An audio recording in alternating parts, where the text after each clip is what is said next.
From LinkedIn News, I'm Leah Smart, host of Everyday Better, an award-winning podcast dedicated to personal development. Join me every week for captivating stories and research to find more fulfillment in your work and personal life. Listen to Everyday Better on the LinkedIn Podcast Network, Apple Podcasts, or wherever you get your podcasts.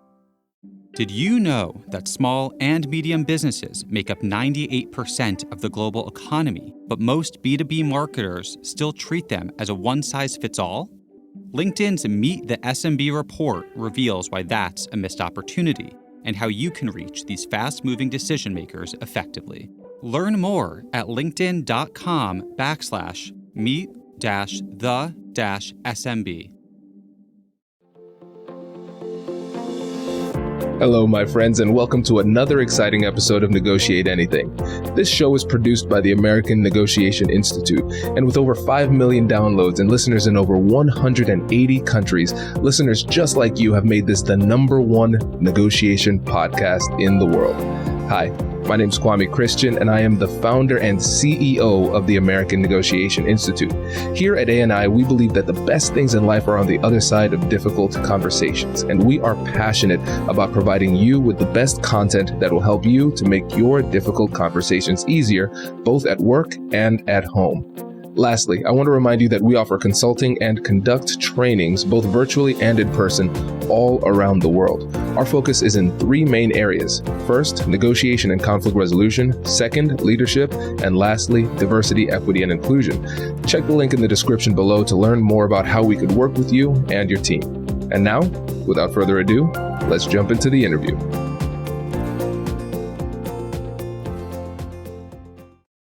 Greg, thanks for joining us today. Oh, it's a pleasure, man. Thanks so much for inviting me. Yeah, it's our pleasure to have you. So how would you get us started by telling us a little bit about yourself and what you do? Sure. So I am the principal and managing attorney of my own firm, the law office of Gregory L. Williams. We help people navigate the stress of losing a loved one. That help usually takes the form of navigating people through the estate administration process if they just lost a loved one, helping them, figure out how to wind down their assets, distribute assets, transfer ownership to property, that kind of thing. It also includes helping people plan for the possibility of an unexpected death and wanting to make sure that their family and the other loved ones that they're leaving behind are going to be taken care of. Absolutely. Critical work. Very, very important. Yeah. And I'm assuming, based on what we've talked about, there are going to be a few difficult conversations that come up in your world too. Yes, indeed. And when you mix, usually when people need a lawyer, it's not celebratory, right? There's usually something that has already gone wrong or the anticipation that something will go wrong. And so you couple just the ordinary anxiety of having to retain legal counsel with the grief and family dynamics and complications about money. I mean, it can be a pretty potent mix of difficult conversations, like you say. Absolutely. Makes a lot of sense. Well, I'm glad that we have you here to be our guide when it comes to these difficult conversations, because that's something that I've struggled with in the past, how to deliver bad news. And when we chatted, we talked about some simple things to keep in mind. And so the 3 things that we're going to focus on today: first, being sympathetic. What does that actually mean? And how do we put it into action in these conversations? State, don't suggest, which again is a very important thing when you're talking about framing the issue. And then lastly, now we transition into problem solving and how we can work through solutions with the person. And so when we talk about being sympathetic in this context, when you're delivering bad news, what does that mean to you?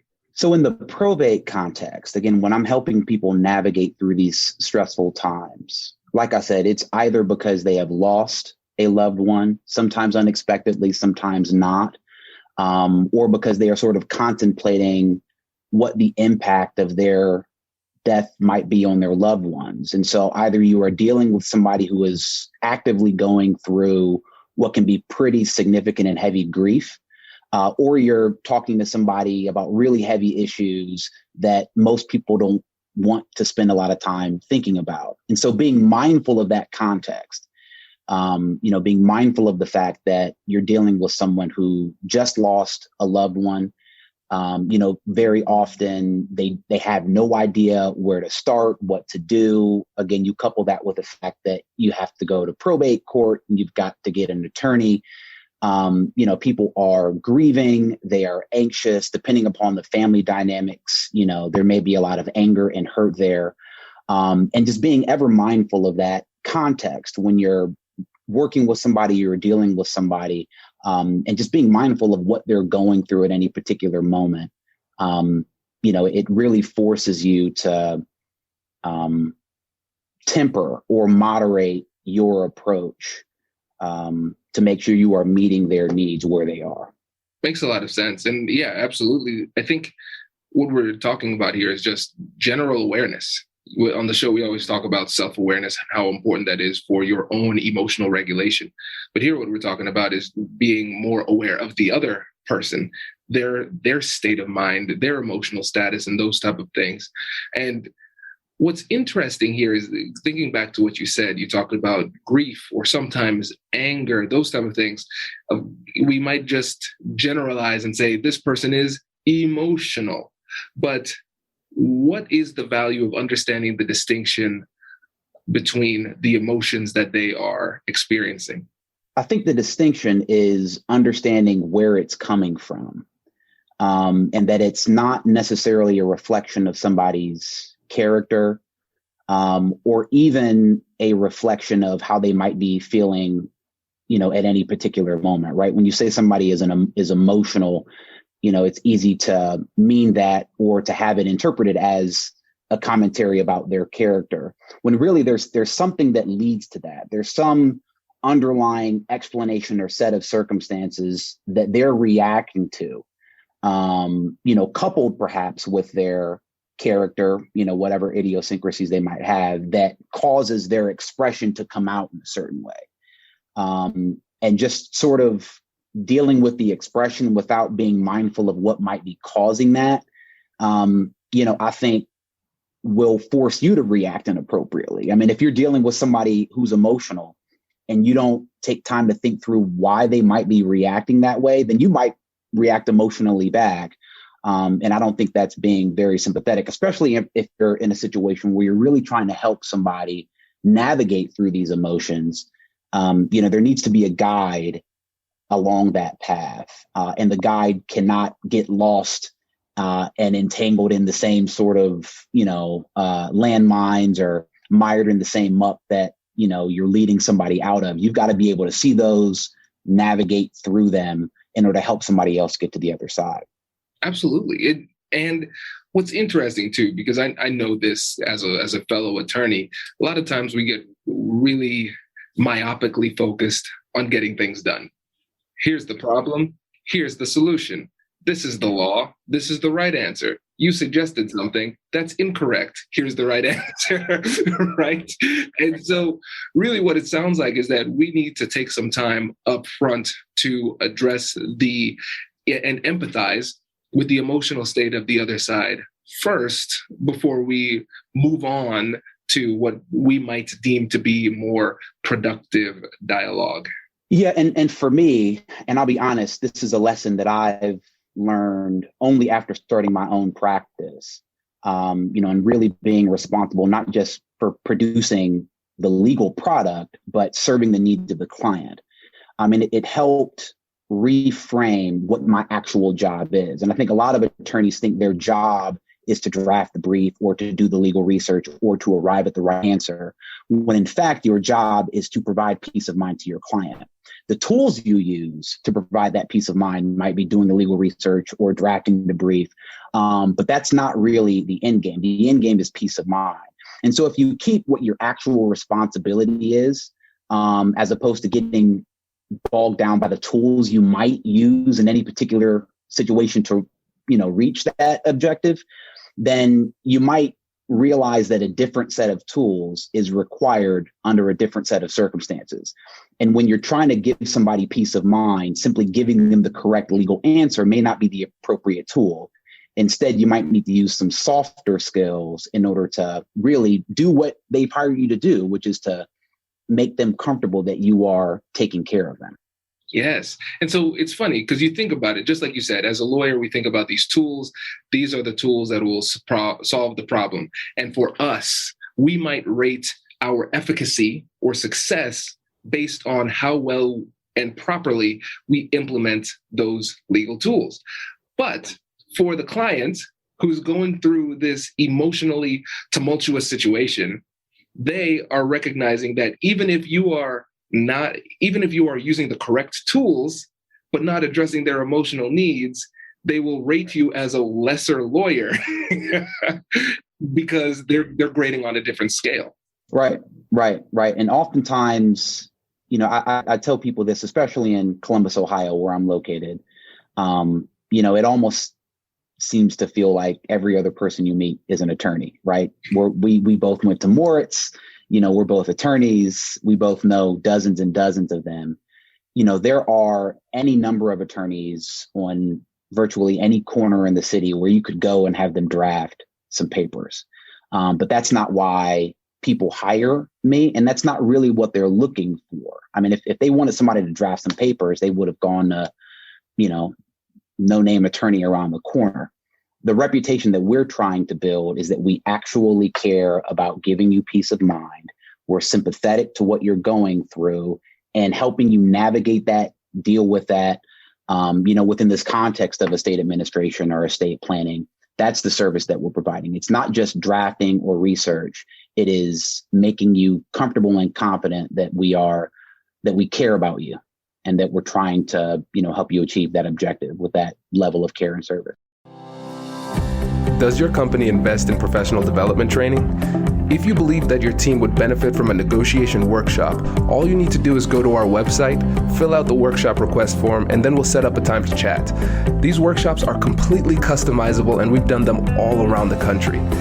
Negotiation and conflict resolution skills are beneficial across all professions, but they're especially useful in procurement, purchasing, sales, sourcing, and contract management. Our calendar is filling up quickly, and we even have some workshops scheduled for next year. If you think you might want one, I'd suggest reaching out soon so you don't miss out. Check out the link in the description to learn more, and we will be right back after this. Small and medium businesses don't have time to waste, and neither do marketers trying to reach them. On LinkedIn, more SMB decision makers are actively looking for new solutions to help them grow, whether it's software or financial services. Our Meet the SMB report breaks down how these businesses buy and what really influences their choices. Learn more at linkedin.com/meet-the-SMB. That's linkedin.com/meet-the-SMB. Absolutely. And I like how you said it at the end there. Care and service, right? You need to show that you care first before even providing the service. And I think that is a great segue to the second point, which is state, don't suggest. Because at some point, we need to get beyond the discussion about how they're feeling because they're coming to you for a legal service. And sometimes that requires you to tell them some inconvenient truths, as they might say. And so when you think about the phraseology here that you've used, state, don't suggest, what comes to mind for you? I think you're right to point to it as a segue or a transition, because I don't think you can get to point number two, being able to effectively state what the problem is or state what, the bad news might be, unless you have demonstrated that you are sympathetic to the client and that you are not interested in just, impressing them by, efficiently or effectively wielding some legal tool, but you actually care about their state of mind and their peace of mind. Once you give them that confidence, then you can move on to just being direct and honest about what the challenge is or what the bad news is. Resting assured that you've already laid the groundwork, that you care about them, and that you're not coldly and without emotion delivering some bad news without any care about how they might feel about it, about how they or how they might react to it. But instead you're telling them straight and you're telling them direct. And I find that as opposed to suggesting where, you've got bad news and you don't really want to state it because you're afraid of how the person might react. And so you beat around the bush and, you state it in really vague and obtuse ways. When somebody's grieving and they've got all of these emotions going on, it's often the case that they're not following exactly what you're saying. And they might assume that you're saying something worse, and you might be frustrating them because they're spending a lot of energy trying to interpret what you're saying. And you actually end up making the situation worse. I think if you make clear that you care about the person and you state succinctly, clearly, but with compassion, what the problem is or what the bad news is, it allows them to save that mental energy for coming up with a solution, as opposed to sort of emotionally running in circles, trying to figure out what is this guy trying to tell me that he just can't spit out. Like, it must be really bad if he can't just tell me what it is. You need to avoid that and just be direct with them. It makes sense. And it's so interesting that we are trying to spare people's feelings by being more indirect. But in trying to spare people's feelings, we make the situation so much worse, which makes them feel worse in general, right? And so, what's interesting, Greg, you tell me what you think about it, because I think that, yes, we're trying to spare people's feelings. And at the same time, for some people, it could be their own fear that's holding them back from being direct in that situation. So yes, they're trying to spare other people's feelings, but at the same time, they're choosing this because of their own feelings as well, their own discomfort with the situation. Yeah. But again, that goes back to being simple. I think that's correct. But I think the failure there is a failure to really sympathize with, the client you serve, and keeping foremost in your mind the service that you're providing to them, which is that peace of mind. It's not about your feelings. We're professionals. We have to sort of, internally navigate through that. But you can't let your emotions or your feelings obscure, the level of service that you're providing to your client. And I think to the extent that one is apprehensive about directly delivering bad news because they're uncomfortable with it, I think that person fails to adequately serve their client insofar as they aren't keeping their own needs or their client's needs foremost in their own. Absolutely. Yeah, you're spot on right there. And when it comes to stating these things directly, now let's take it to the next level, because oftentimes you state it directly, they understand, and then you can move on. Sometimes you state it directly and then they don't respond favorably to that. And so what's interesting is that you say, okay, I listened to that podcast with Greg. He told me to state it directly. I'm going to do it one time.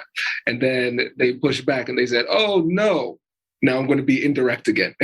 And so can you speak to how you respond if the first time stating it directly doesn't work the way that you would have liked? I think some of it comes down to, like I said, soft skills. These are skills that I've learned from experience. Again, really since starting my own practice and being ever sensitive to the needs of the client.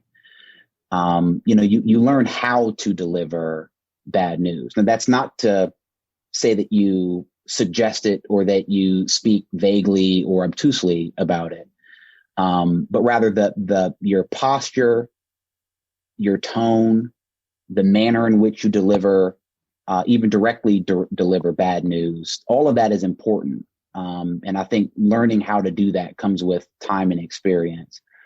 But even if somebody reacts poorly, or at least not the way you want them to, upon first hearing the bad news, again, I keep coming back to this first point. This is why it's important for you to have that foundation with your client so that they know you're coming from a good place, even if they don't understand it. You also have to keep in mind the emotional context, right? Part of their reaction might be fueled by the grief that they're going through, or the fact that they're, contemplating really heavy subjects that most people don't want to spend a lot of time thinking about. I think you need to remain calm. I think you need to listen to what they're saying. even if it's unspoken. There's a lot said in between statements or in between the lines. Perhaps change what you say so that you say it in a different way, but no less direct. Answer any questions that they might have. But I think this comes back to being sympathetic and being ever mindful of the context within which you're providing this service. Absolutely. And to the point that you had about answering any question, sometimes I've recognized when I was practicing law or when I'm having the clients with the American Negotiation Institute, sometimes I get the vibe that there's a question, but they're not going to ask the question. People hold back for different reasons. Sometimes they're uncomfortable. Sometimes they're grief-stricken and they're just exhausted. And then sometimes it's ego or pride. They don't want to admit that they don't know. And so sometimes what I would do is I would say, okay, well, what questions do you have? Versus saying, do you have any questions? Really trying to invite it, because do you have any questions? Really easy for people to just say, no, I'm good, even if it's not true. Yeah, no, I think that's great. And that's something that I'll probably add to my repertoire. The thing that I usually do is I'm comfortable with silence. That's a learned skill. A lot of people aren't. But if you state something, don't be too quick to move on, right? Sort of use the soft skills, read people's eyes. The little muscles around the corners of their eyes, they might be telling you something, how furrowing their brow, how they're pursing their lips. I mean, there's a lot that's unspoken that if you stop and pay attention to it, you get comfortable with some degree of silence and you don't rush to move on to the next point. You might be able to sense there's an issue. And so you can directly ask, do you have any questions, or what questions that you have to your point? Oftentimes I'll ask, does that make sense? And that sort of gives the client the opportunity to repeat to me what I said to them, or it gives them the opportunity to sort of reverse it and say, no, you didn't say this the right way. So if they have a question, if I say, does that make sense? Instead of asking the question, they can sort of suggest that there was something incorrect about how I phrased it, which may make them a bit more comfortable to get the clarity that they need. Does that make sense?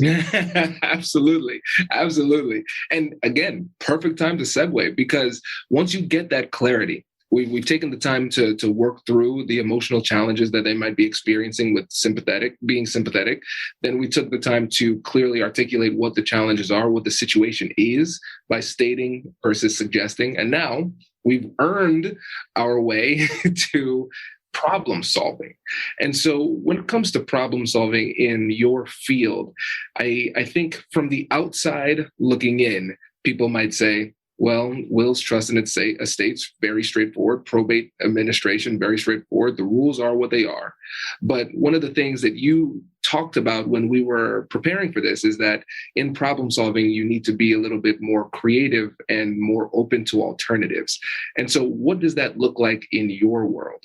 Yeah, so that's a great question. And a lot of it happens informally outside of the estate administration process. It really is akin to mediation or a negotiation, helping people arrive at alternative solutions and avoiding any conflict at court or a straight sort of recitation or following of the statute of descent and distribution or something like that, because it might not work out equitably in everybody's favor. And so, being creative is acknowledging, the best alternative to the negotiated agreement, right? Which is, this is what we would like to happen, but really the fallback is this statute, and this is what's going to happen if we don't do anything. And helping people think through, is that really the outcome that you want? And is there a way that perhaps we can compromise or discuss, some alternative to that? That you could agree to informally outside of that process that feels a bit more equitable to everybody. And so, a lot of it is, again, you've got to follow the paperwork, you've got to follow the statute. But there can be an agreement among family members that this is how we're going to handle it. And as long as everybody is content and you arrive at, that negotiated settlement, as it were, the court is very unlikely to intervene and break that up. Yeah, it makes sense. And the thing is, too, like you said, we want to get that agreement up front so the court doesn't step in after the fact.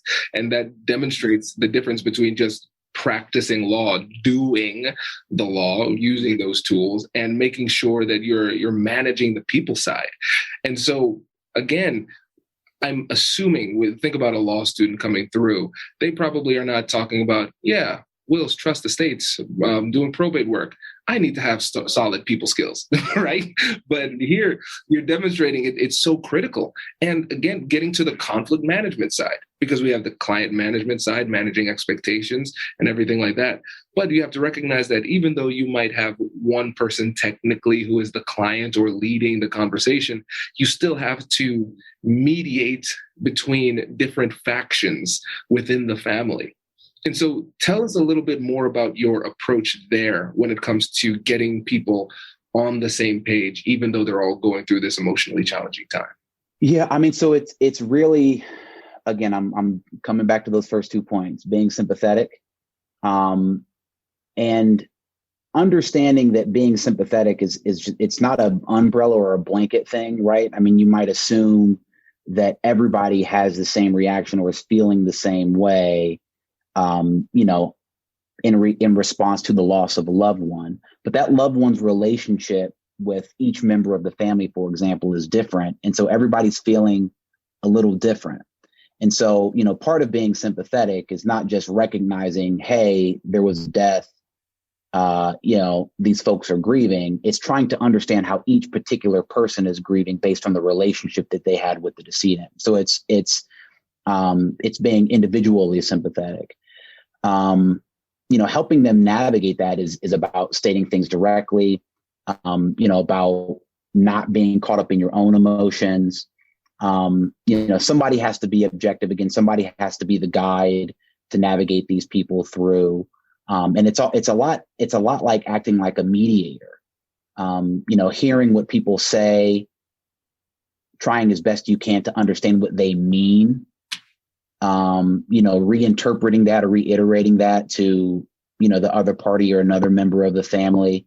Again, all honestly, all directly. But, when people are emotional like that, sometimes they don't have the ability to clearly communicate. They say something, but they say it in a certain way that may offend somebody. Somebody has to hear what they mean, interpret it, and help navigate these people to the best negotiated settlement that feels the most equitable for everybody. Yeah, it makes sense. And the part that I liked the most there was that you were talking about how you need to treat the individual with that same sympathy that you described earlier. And so different people, we can make assumptions. Oh, it's a death. Everybody's sad. Everybody's grieving. Yes-ish. But there can be a multitude of emotions, right? So maybe everybody is feeling some level of grief, but it varies depending on the person. The person who's who might be the responsible child, who everything falls on, might be annoyed that they have to do this. The other one might be mad at the person who passed away for not getting their stuff together. The spouse who's left behind could just be completely devastated and broken down. And so if you just assume that everybody's feeling the same way to the same degree, you're going to really mess up those dynamics individually between you and that person, but also collectively as you try to mediate between the parties. Yeah, no, I think that's perfectly stated, and it's accurate too. It's accurate too. And so, one thing that I do is, somebody has to sort of absorb those feelings, right? The mediator to a degree has to be able to, absorb, redirect, sort of, reframe, make it useful. So you can't be emotional. You have to be willing to deal with people in that emotional state. You've got to, you've got to, again, be sympathetic. You got to be open. You've got to be able to withstand it and make it into something possible, because all of those things are happening. Everybody's feeling a little different. And, somebody has to make sense of all of it. Yeah, makes sense, man. Well, I appreciate the work that you do. Kudos. You make the negotiations I have to deal with seem so easy. So good. You're too work. kind, my friend. You're too kind. Yeah, I appreciate it. Well, before you go, let the listeners know again about your firm and how they can get in touch with you. Oh, thank you. Yeah, so the firm is the Law Office of Gregory L. Williams. They can get in touch with us most directly by going to our website, glwesq.com. We've got a lot of helpful resources on there. There's a bit of information about me and some of my other staff. There's phone number, fax, all that information is right there on that website. And so for those who are even just beginning to think about estate planning, or perhaps they've just lost a loved one or they're not ready to engage legal counsel quite yet, like I said, there's some helpful resources on that site, that may point you in the right direction, that we hope you find helpful. So it's glwesq.com. Fantastic. And everybody, we will have links in the description of this podcast. Greg, thank you, my friend, for coming and sharing your wisdom. My pleasure. Congratulations! You've just joined an elite club. By listening to a full episode, you're now officially on the Negotiate Anything team. So welcome aboard. What most team members do is they subscribe to the podcast because that allows them to automatically get the latest episodes of the show. The best things in life lie on the other side of difficult conversations. Keep learning, keep practicing, and keep getting better. Your relationships will improve, your career will soar, and you'll have the confidence you need to get the most out of these crucial conversations. Again, thank you for joining the team. We're excited to have you, and I will see you in the next episode. I'll catch you later.